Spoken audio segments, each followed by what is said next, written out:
বন্ধুরা দেখো, আমরা চলে এসেছি কৈলাসগিরি পাহাড়ের উপরে।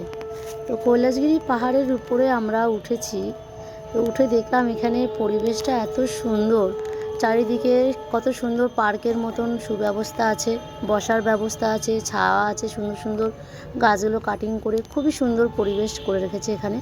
খুবই ভালো লাগছে পাহাড়ের উপরে উঠে। পাহাড়ের উপরে এত সুন্দর মনোরম পরিবেশ বোঝাই যায় না। মানে দূর থেকে পাহাড়টা যখন আমরা দেখছিলাম তখন মনে হচ্ছিল না যে এর উপরে এত কিছু থাকতে পারে।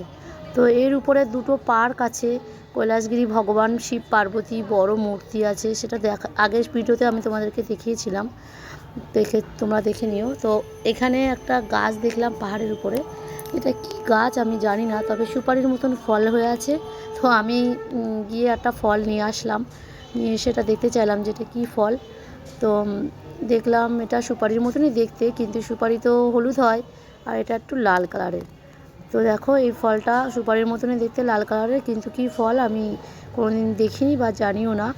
তো আর এখানে দেখো এই যে পুরো শহরটা, মানে কৈলাসগিরি যে পাহাড়টা আছে এখানে, এই শহর হচ্ছে বিশাখাপত্তনমের উপরে। তো বিশাখাপত্তনম শহরটা পুরো ওই পাহাড়ের উপর থেকেই দেখা যাচ্ছে ভিউটা।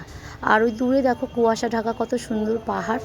তো এত সুন্দর মনোরম পরিবেশের উপরে মানে স্বচক্ষে ওখানে উপস্থিত না থাকলে অনুভব অতটা করা যায় না, ভিডিওর মাধ্যমে যতটা পারলাম দেখালাম।